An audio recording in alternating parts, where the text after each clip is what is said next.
Hello friends जय Jagannath welcome back to my channel. तो आज संडे सकाळु सकाळु उठी मु जाइଥିଲି ଆମର ଉତ୍କଳମଣି ଗୋପବନ୍ଧୁ ବୃଦ୍ଧାଶ୍ରମ ଯୋଉଟା କି ଆମର ପାଣ୍ଡରା ଛକରେ ଅଛି। କାରଣ ଆଜିର ପ୍ଲାନ୍ ଥିଲା କି ଆମେ କିଛି ଅଫିସ କଲିଗ ମାନେ ମିଶି କିଛି ଭାବିଥିଲୁ କି ଡୋନେସନ ଏଣ୍ଡ କିଛି ତାଙ୍କୁ ହେଲ୍ପ କରିବା ପାଇଁ ପହଞ୍ଚି ତାଙ୍କ ସହିତ ବହୁତ ସାରା କଥାବାର୍ତ୍ତା ହେଇଥିଲୁ and ତାଙ୍କ ସହିତ କଥାବାର୍ତ୍ତା ହେଇକି ଆକ୍ଚୁଆଲି ବହୁତ ଭଲ ଲାଗିଲା। ତ ମୁଁ ଜାଣିପାରିନି କଣ ପାଇଁ ତାଙ୍କର ବୟସ ହେଲା ପରେ ତାଙ୍କର ଭଲ ଲୋକ ଆଣି ତାଙ୍କୁ ଏଠି ଛାଡି ଦେଇ ଯାଆନ୍ତି ବୃଦ୍ଧାଶ୍ରମରେ। କାରଣ ସେଇ ହିଁ ଯୋଉ ଲୋକ ଯୋଉମାନଙ୍କ ପାଇଁ ଆଜି ସେ ଯୋଉଠି ବି ଆମେ ଅଛୁ ଆମର ବାପା ମାଙ୍କ ପାଇଁ ତଥାପି କଣ ପାଇଁ ତାଙ୍କ ପୁଅ ବୋହୂ ମାନେ ତାଙ୍କୁ ଆଣିକି ଏଠି ବୃଦ୍ଧାଶ୍ରମରେ ଛାଡି ଦେଇଛନ୍ତି। ବଟ୍ ଛାଡ଼ନ୍ତୁ ସମସ୍ତଙ୍କ ମାଇଣ୍ଡ ସେଟ୍ ଅଲଗା। ତ ଆମର ପ୍ଲାନ୍ ଥିଲା ତାଙ୍କୁ ଆଜି କିଛି ଆମେ ବ୍ରେକଫାଷ୍ଟ କରିଲୁ ସେଠି, ତାପରେ ତାଙ୍କ ପାଇଁ ଆମେ ଫ୍ରୁଟ୍ସ ଏଣ୍ଡ କିଛିଟା କପଡା ଏଣ୍ଡ ଖାଇବା ପିଇବା ଧରିକି ଆସିଥିଲୁ। ଯୋଉଟା କି ଆମେ ତାଙ୍କୁ ଦେଲୁ and ତାଙ୍କ ସହିତ ଯୋଉ ଟାଇମ ସ୍ପେଣ୍ଡ କରି ଯୋଉଟା କି ବହୁତ ଭଲ ଲାଗିଲା and ସେମାନେ ବହୁତ ଭଲ ପାଇବା ମଧ୍ୟ ଦେଲେ, ମାନେ ଶବ୍ଦରେ କହିପାରିବିନି, ଯୋଉଟା କି ମତେ ବହୁତ ଭଲ ଲାଗିଲା ତାଙ୍କ ସହିତ ଆମର ଟାଇମ ସ୍ପେଣ୍ଡ କରିକି।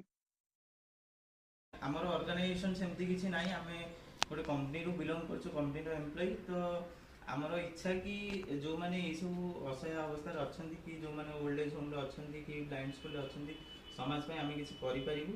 ତ ଆମର ଯେତିକି ସ୍ୱଇଚ୍ଛାରେ ଯେତିକି ଆମେ କରିପାରିବୁ ସେତିକି ନିହାତି କରିବୁ। ଆଗକୁ ଏଇସବୁ ଜିନିଷ ପ୍ରଚେଷ୍ଟା ରହିବ। ଆଉ